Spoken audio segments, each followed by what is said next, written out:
ይህ የማዳን ወንጌል ቴሌቪዥን ፕሮግራም ነው። በኢቫንጀሊካል ቴሌቪዥን የሚተላለፍ ሲሆን ዘወትር ቅዳሜ ከምሽቱ 1 ሰዓት ተኩል እስከ 2 ሰዓት ተኩል፣ ዘወትር ሰኞ ከሰዓት ከ11 ሰዓት እስከ 11 ተኩል ወንጌላዊ ዓለም እያሰፋ በኢትዮጵያ ሙሉ ወንጌል አማኞች ቤተክርስቲያን ሰሚት አጥቢያ። ስልክ ቁጥር 0911 1091 84። ኢየሱስ ክርስቶስ ከዘላለም ሞት ያድናል። ኢየሱስ ክርስቶስ ከተወለደ ካደገ ካገለገለ በኋላ መከራ ተቀብሎ ስለ ሰው ልጆች መከራ እንደተቀበለ እንደተሰቀለ እንደሞተ እንደተነሳ እንዳረገ መጽሐፍ ቅዱስን እያየን ተመልካቾቻችን አድማጮቻችን እንኳን ለጌታችን ለመድኃኒታችን ለኢየሱስ ክርስቶስ የልደት በዓል በሰላም አደረሳችሁ። ሰሞኑን የልደት በዓል እንደመሆኑ መጠን ብዙ ጊዜ በዓላትን ስናከብር በሁለት አይነት መልኩ ነው የምናከብረው። ያው አንዱ ምድራዊ ነው፣ ሌላኛው ደግሞ መንፈሳዊ መልክ ያለው ነውና ብዙ ጊዜ ትኩረታችን የሚሆነው መብሉ ላይ መጠጣው ላይ ወይም ደግሞ ጊዜያዊ ነገር ላይ ነው። ነገር ግን በዓሉ ወዳጆቼ የኢየሱስ ክርስቶስ የልደት መታሰቢያ በዓል በጣም ትልቅ የከበረ ነገር እንዳለው በክፍል 1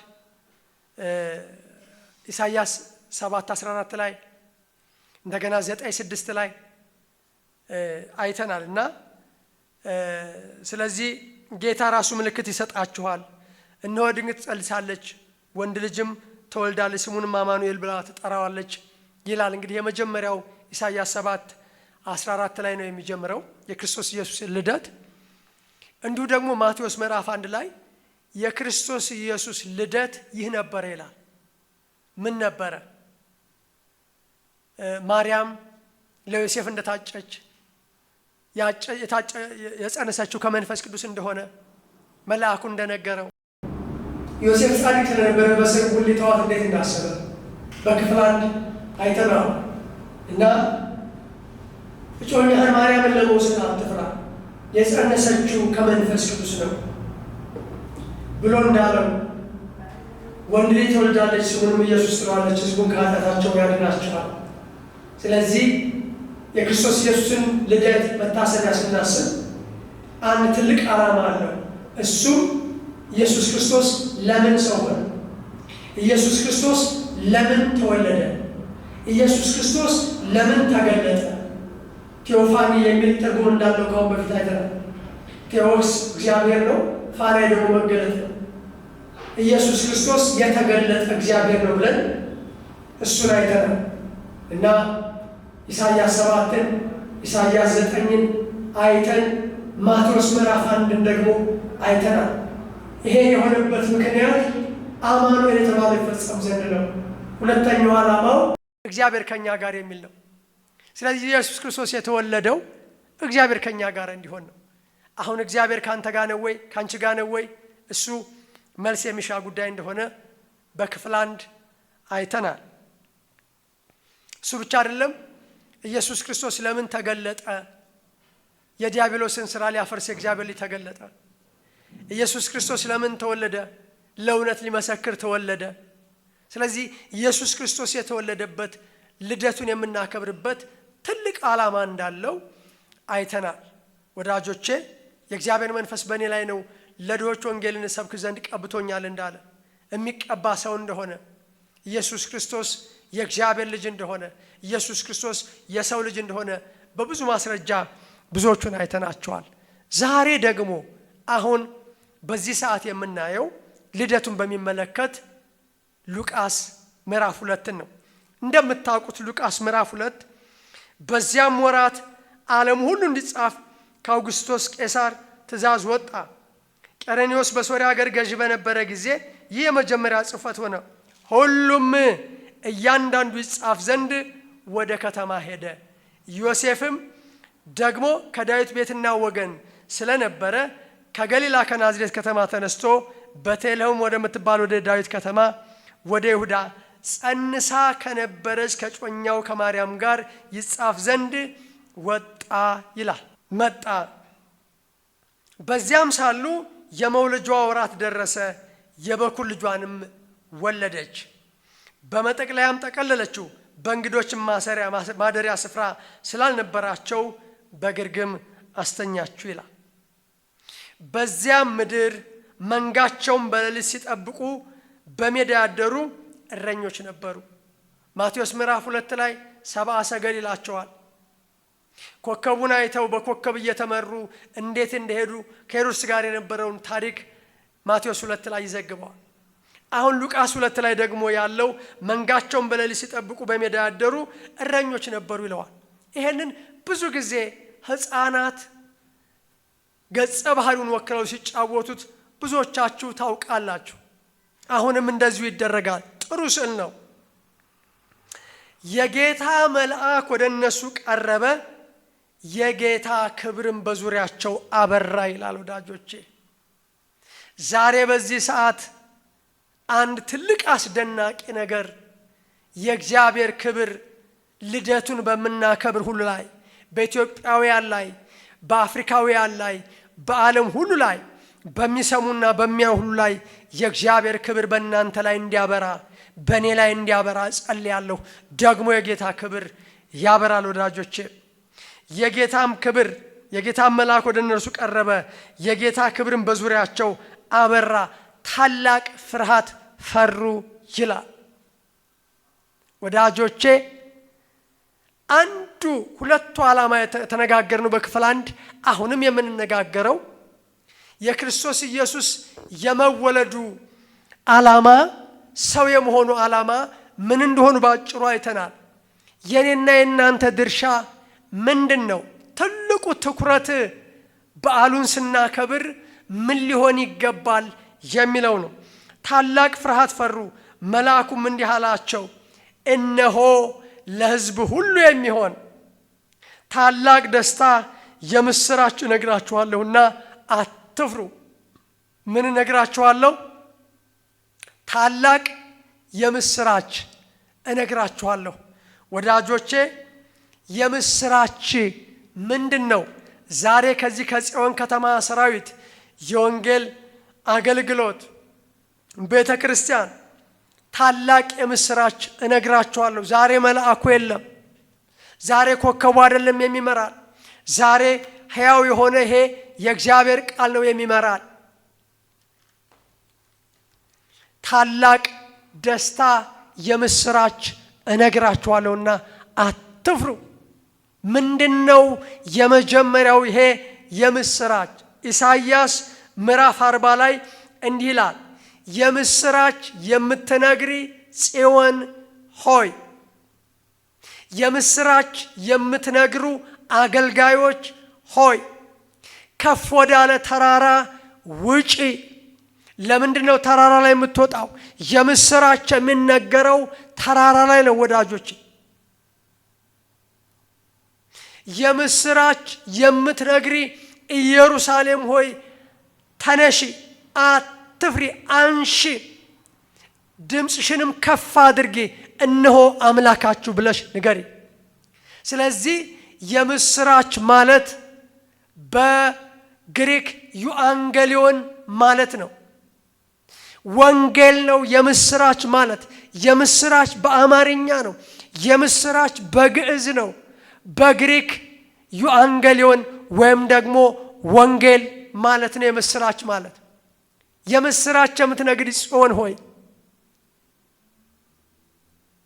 ከፍ ወዳለው ተራራ ውጪ። የምስራች የምትነግሪ ኢየሩሳሌም ሆይ ድምፅሽን በኃይል አንሺ። የምስራች የሚነገረው በኃይል ነው።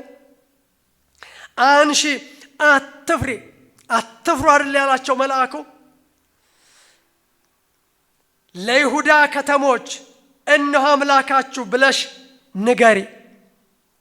ኢሳይያስ 41 ላይ በመጀመሪያ ለጽዮን እነሆአቸው እላለሁ፣ ለኢየሩሳሌም የምስራች ነጋሪ እሰጣለሁ። ትንቢተ ኢሳይያስ 52 ላይ የምስራች የሚናገር ሰላምንም የሚያወራ ምንድነው? ይሄ ምስራች ካላችሁ ሰላም ነው። ዛሬ ሰላም ለእናንተ ይሁንላችኋለሁ ወዳጆቼ። አንዱ የምስራች ሰላም ነው። ይሄ ሰላም ኢየሱስ ክርስቶስ ነው። ኤፌሶን ላይ እርሱ ምንድነው ይላል? ሰላማችን ነውና ይላል።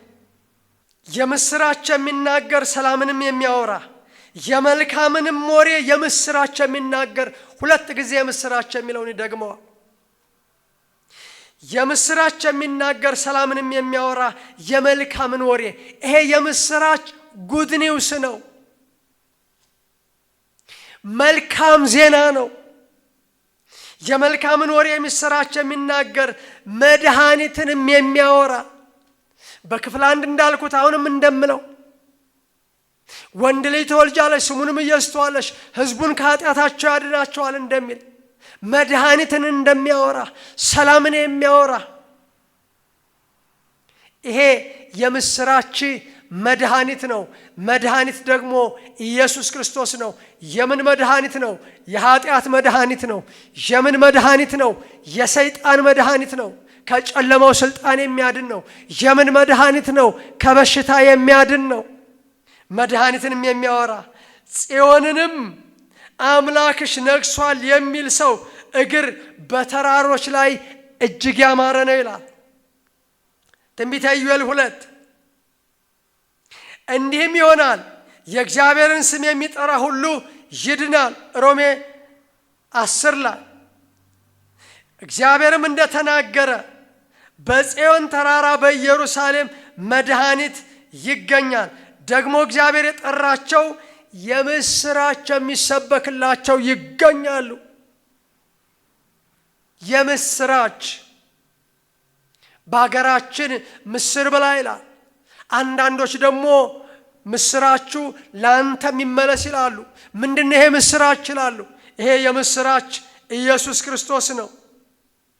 ትንቢተ ናሁም ምዕራፍ 1 ላይ እነሆ የምስራችን የሚያወጣ ሰላምንም የሚያወራ ሰው እግር በተራሮች ላይ ይሁዳ ሆይ አጥፊው ፈጽሞ ጠፍቷልና። እዚህ ጋር ደግሞ ያለ የምስራች አጥፊው ፈጽሞ ጠፍቷል ነው። አሜን ለዘላለም ይጥፋ። ይሄ አጥፊ ሰይጣን ነው ወዳጆች። አጥፊው ፈጽሞ ጠፍቷልና ከእንግዲህም ወዲህ በአንተ ዘንድ አያልፍምና ዓመት በዓሎችን አድርግ። ዓመት በዓል ወዳጆቼ ማክበር፣ የገና የልደትን በዓል ማክበር መጽሐፍ ቅዱሳዊ ነው።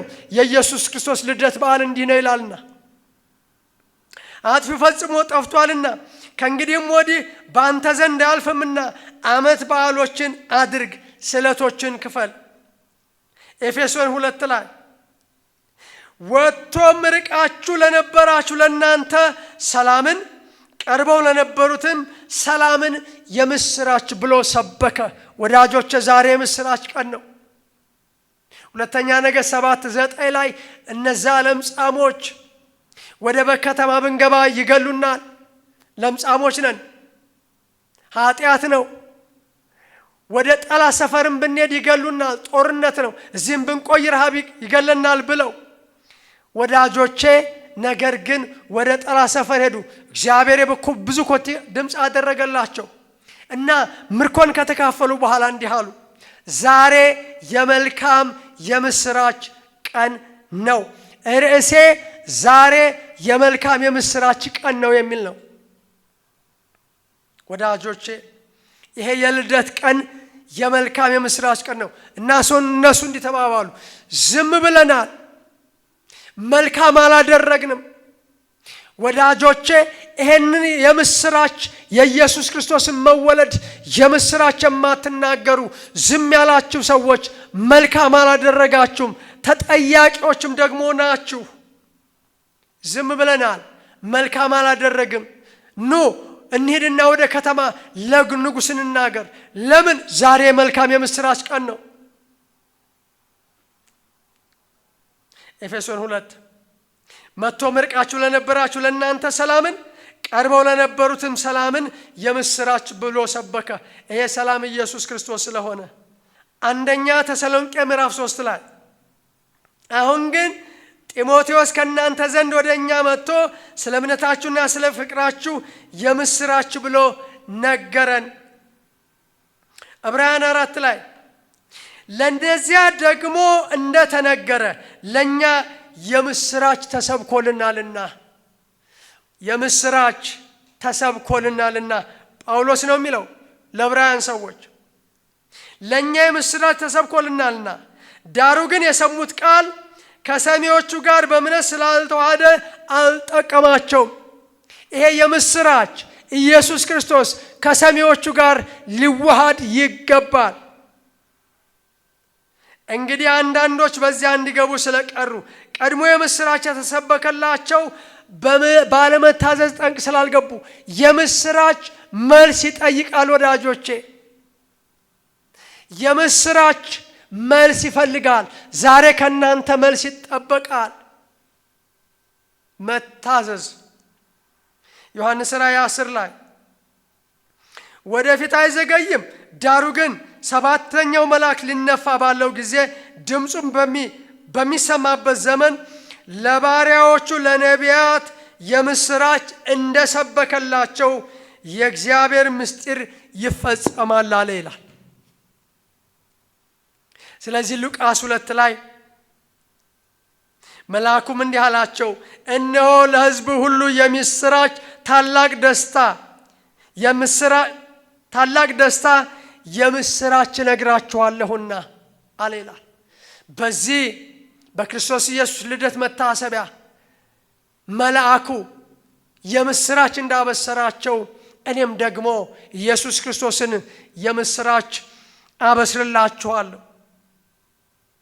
ዛሬ በዳዊት ከተማ መድኃኒት ምንድነው? በዳዊት ከተማ የሆነው ምንድነው? የተወለደው መድኃኒት። የምን መድኃኒት? የኃጢአት መድኃኒት። የምን መድኃኒት? የሞት መድኃኒት። መድኃኒት የሚያድነው መቼ ነው? ሲወሰድ ነው። ይሄን መድኃኒት ወስደሃል ኢየሱስን። ይሄን መድኃኒት ተቀብልሃል ኢየሱስን። ስለዚህ እኔና ያንተ ድርሻ የመጀመሪያው ወደ ኢየሱስ መምጣት ነው። እነዚህ እረኞች ወደ ቤተልሔም መጡ፣ ወደ እንጀራ ቤት መጡ። ዛሬ ወደ ኢየሱስ እንድትመጣ ጋብዝሃለሁ። የኔና ያንተ ድርሻ ደስ መሰኘት ነው። ታላቅ ደስታ እነግራችኋለሁ አለ መልአኩ። ዛሬ በዳዊት ከተማ መድኃኒት ምንድነው? ይሄ መድኃኒት ክርስቶስ ጌታ የሆነ ተወልዶላችኋል። ስለዚህ ዝም ብሎ ልደት አይደለም። ስለዚህ ቀላል ልደት አይደለም ወዳጆቼ፣ እንደ ቀላል የምናየው ልደት አይደለም። ዛሬ በዳዊት ከተማ መድኃኒት የተወለደበት ነው። ክርስቶስ የተቀባ ማለት ነው። የእግዚአብሔር መንፈስ በእኔ ላይ ነው። ለምንድን ነው የተቀባው? ለድሆች የምስራቹን ሰብክ ዘንድ። ዛሬ በዳዊት ከተማ ክርስቶስ የተቀባ ነው። እግዚአብሔር መንፈስ በመንፈስ ቅዱስ በኃይልም ቀባው። ለዲያብሎስ የተገዙትን ነፃ እያወጣ የታመሙትን እየፈወሰ ዞረ። ዛሬ በዳዊት ከተማ ክርስቶስ መድኃኒት ጌታ ተወልዶላችኋል። የተወለደው ሕፃን መድኃኒት ነው። የተወለደው ሕፃን ክርስቶስ የተቀባ ነው። የተወለደው መድኃኒት ጌታ ነው። ኢየሱስ ጌታ እንደሆነ በልብህ አምነህ በአፍህ ብትመሰክር ትድናለህ።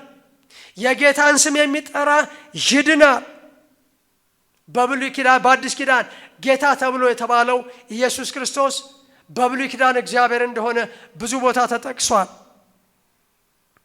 ክርስቶስ ጌታ የሆነ ተወልዶላችኋልና ይህም ምልክት ይሆንላችኋል፣ ሕፃን ተጠቅልሎ በግርግም ተኝቶ ታገኙታላችሁ። ሁለተኛውና ሶስተኛው ኢየሱስ ክርስቶስን ማግኘት ነው። ፊልጶስም ናትናኤልን አግኝቶ እንዲህ አለው፣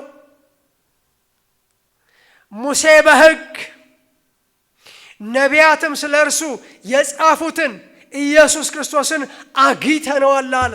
የሃይማኖት ቁም ነገሩ ኢየሱስ ክርስቶስን ማግኘት ነው። አሁን እጠይቅሃለሁ፣ ጠይቅሻለሁ፣ ጠይቀዋለሁ፣ ኢየሱስ ክርስቶስን አግኝተዋል ወይ? በመንፈስ የሃይማኖት ቁም ነገሩ ኢየሱስን ማግኘት ስለሆነ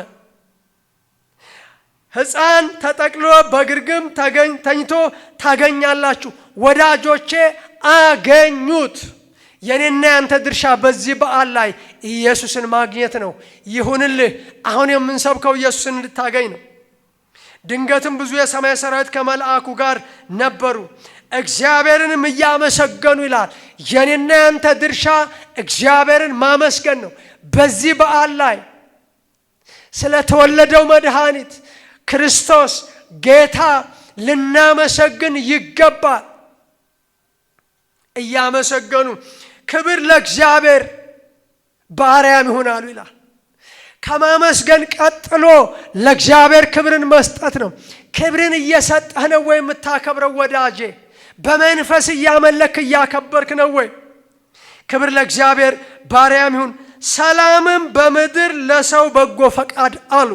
ምክንያቱም ኢየሱስ ክርስቶስ ለምን እንደመጣ ሲናገር የአባቴን ፈቃድ ላደርግ እንጂ የራሴን ፈቃድ ላደርግ አልመጣሁም አለ።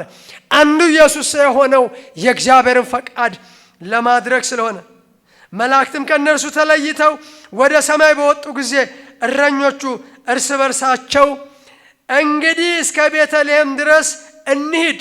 እስከ የት እንሂድ? እስከ ቤተልሔም ድረስ እንሂድ። እግዚአብሔርም የገለጠልንን ይህን የሆነውን ነገር እንይ ተባባሉ። ማን የገለጠልንን? እግዚአብሔር የገለጠልንን። በክፍል 1 ወዳጆቼ ኮከቡ የመራቸው እንደደረሱ ክርስትና ምሪት እንደሆነ በዚህ በሉቃስ 2 ላይ ደግሞ እንዲህ ይላል፣ እግዚአብሔር የገለጠልንን የሆነውን ነገር እንይ ተባባሉ ይላል። ክርስትና መገለጥ ነው። ብዙ ጊዜ እንደምንለው ዛሬም እንደምንለው እግዚአብሔር የገለጠልንን እንይ። ልደቱን አይደለም እንይ ያሉት፣ እግዚአብሔር የገለጠልንን ይሄን ሕፃን እንይ። ክርስትና መገለጥ ነው። ኢየሱስ የተገለጠ እግዚአብሔር ነው። ከአስተዋዮችና ከሕፃናት ሰውረህ፣ ከጥበበኞችና ከአስተዋዮች ሰውረህ ለሕፃናት ስለገለጥክላቸው አለ ኢየሱስ ክርስቶስ። እግዚአብሔር ገልጦልኛል እንጂ እኔ ከሰው አልተማርኩትም አለ። እግዚአብሔር የገለጠልንን ይሄንን እንይ አሉ። ወዳጆቼ በኢየሱስ ክርስቶስ ልደት መታሰቢያ እግዚአብሔር ኢየሱስ ክርስቶስን ይግለጥላችሁ። ይሄው በቃሉ እየገለጠላችሁ ነው። እግዚአብሔር የገለጠልንን ይህንን የሆነውን ነገር እንይ ተባባሉ። ፈጥነውም መጡ። ዛሬ እየተከታተላችሁ ያላችሁ እያያችሁ ያላችሁ ወዳጆቼ ፈጥናችሁ ኑ። ወዴት? ወደ ኢየሱስ ፈጥነው መጡ። ማርያምንና ዮሴፍን ሕፃኑን በግርግም ተኝቶ አገኙት። ኢየሱስ ክርስቶስን ማግኘት ይሁንልህ። አይተውም ስለዚህ ሕፃን የተነገረላቸውን ነገር ገለጡ። የሰሙትም ሁሉ እረኞቹ በነገሯቸው ነገር አደነቁ። እባክህ እህቴ፣ እባክህ ወንድሜ፣ እባክህ እናቴ ከመብልና ከመጠጥ ያለፈ ስለተወለደው ሕፃን ዛሬ በአብ ቀኝ ስላለው ያንተን የኔን ደም ይዞ የራሱን ደም ይዞ ስለገባው ስለኛ ይታይ ዘንድ ደሙን መስዋዕቱን ይዞ በአብ ቀኝ ስላለው ኢየሱስ ተደነቅ ወዳጄ፣ ተደነቅ እህቴ። እየተደነቅሽ አምልኪው፣ እየተደነቅ አምልከው። መገለጥ ነዋ። አደነቁ። ማርያም ግን ይህን ነገር ሁሉ በልቧ እያሰበች ተጠብቀው ነበር። እረኞችም እንደተባለላቸው ስለሰሙትና ስላዩት ሁሉ እግዚአብሔርን እያመሰገኑና እያከበሩ ተመለሱ ይላል። እግዚአብሔርን ማክበር ይሁንልን ወዳጆቼ። እዚሁ ሉቃስ 2 ላይ የሁለት ሰዎች ታሪክ ባጭሩ ቶሎ ልበልና ልጨርስ። አንደኛው ስምዖን ነው። እነሆም በኢየሩሳሌም ስምዖን የሚባል ሰው ነበረ። ይህም ሰው የእስራኤልን መጽናናት ይጠባበቅ ነበረ። ወዳጆቼ የኔና የናንተ ድርሻ በተወለደው በኢየሱስ ክርስቶስ መጽናናት ይሁንልን። የእስራኤልን መጽናናት ይጠባበቅ ነበረ። በሌላ በማንም መጽናናት አይቻልም። ይልቁንም በዚህ መከራ በበዛበት ዘመን፣ ቋንቋ ሊገልጸው በማይችል ዘመን የእስራኤልን መጽናናት ይጠባበቅ ነበር። ጻድቅና ትጉም ነበረ። መንፈስ ቅዱስም በእርሱ ላይ ነበረ። በጌታም የተቀባውን ሳያይ ሞትን እንዳያይ በመንፈስ ቅዱስ ተረድቶ ነበረ። አንድ በሕይወት የዘመን ልመርቃችሁ፣ አንድ ነገር ልጸልይ ወዳጆቼ። ኢየሱስ ክርስቶስን ሳታዩ አትሙቱ። ኢየሱስ ክርስቶስን በመንፈስ ሳያይ፣ በልማድ አላልኩም፣ በመንፈስ ኢየሱስ ክርስቶስን ሳያይ እንዳይሞት እንዴት አይነት ሰው ነው ስምዖን! ሞትን እንዳይ በመንፈስ ቅዱስ ተረድቶ ነበር። አንተን ሳላይ እንዳልሞት አለ። ኢየሱስ ክርስቶስን ሳታይ ወዳጆች አትሙቱ። የሃይማኖት ቁም ነገሩ ኢየሱስ ክርስቶስን ማየት ነው። እኔን ያየ አብን አይቷል አላቸው ይላል። በመንፈስም ወደ መቅደስ ወጣ። በምን? በመንፈስ። ወላጆቹም እንደ ሕጉ ልማድ ያደርጉለት ዘንድ ሕፃኑ ኢየሱስን ባስገቡት ጊዜ እርሱ ደግሞ ተቀብሎ አቀፈው። የእስራኤልን መጽናናት መጠበቅ አንድ ጉዳይ ነው። መጽናናት ይሁንላችሁ። ኢየሱስን ሳያይ እንዳይሞት መረዳት አንድ ጉዳይ ነው። አቀፈው ተቀብሎ። በመንፈስ ማቀፍ ይሁንላችሁ። መጽናናት ይሁንላችሁ። ኢየሱስን ማየት ይሁንላችሁ። ተቀብሎ ማቀፍ ይሁንላችሁ። ጌታ ሆይ አሁን እንደ ቃልህ ባሪያህን በሰላም ታሰናብተዋለህ አለ። አሁን የሚቀርብኝ ነገር የለም አለ። ተጽናንቻለሁ አለ። የእስራኤልን መጽናናት አይቻለሁኝ አለ። ዓይኖቼ ማዳንህን አይተዋል አለ። አቅፌዋለሁኝ ተስፋውን አለ። ወዳጆቼ ለስምዖን የሆነ ለእናንተም ይሁን። ደግሞም እንዲሆን እኮ ነው ጸሎታችን። ደግሞም እንዲሆን እኮ ነው ስብከታችን።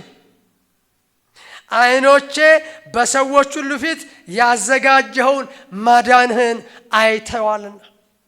የኢየሱስ ክርስቶስ የልደት ቀን ኢየሱስ ክርስቶስ አዳኙን ማየት ነው ወዳጄ። ዓይኖቼ በሰዎች ሁሉ ፊት ያዘጋጀውን ማዳን አይተዋልና ይህም ለሕዝቡ ሁሉ የሚገልጥ ብርሃን ነው። የምናከብረው ልደቱን የሚገልጥ ብርሃን ነው። ለአሕዛብም ለእስራኤል ክብር ነው። ሕፃን ነው ግን ክብር ነው። ልደት ነው ግን ክብር ነው። ዮሴፍና እናቱ ስለ እርሱ በተቀበለው ነገር ይደነቁ ነበር። ወዳጆቼ እየተደነቅን እየተገረምን ማክበር ይሁንልን። በዛው ከአሴር ወገን የምትሆን የፋኑኤል ልጅ ሐና የምትባል አንዲት ነቢይት ነበረች። እርሷም ከድንግልናዋ ጀምራ ከባሏ ጋር 7 ዓመት ኖረች። እርሷም 84 ዓመት ያህል መበለት ሆና በጣም አርጅታ ነበር። በጾምና በጸሎትም ሌሊትና ቀን እያገለገለች ከመቅደስ አትለይም ነበር። ይህች ሴት የጾምና የጸሎቷን ዋጋ አየች።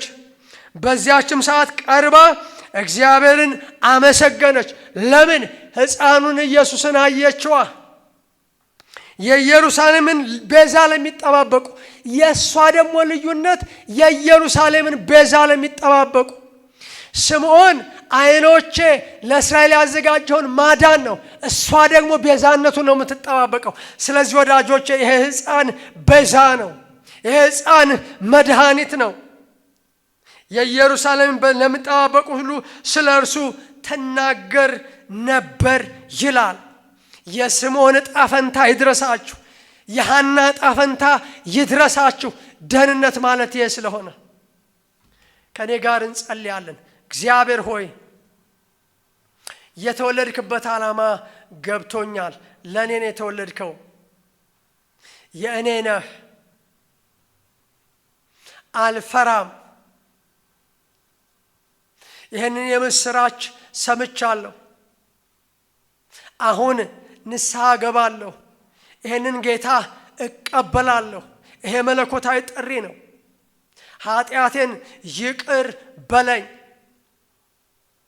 ልደቱን አንተን እያሰብኩ አከብራለሁ። ትኩረቴ አንተ ላይ ይሆናል። ይሄ ልደት በዓልማ ያልፋል፣ ደግሞ ይመጣል። የማያልፈውን መለኮታዊ ቀጠሮ፣ መለኮታዊ ጥሪ እቀበላለሁ።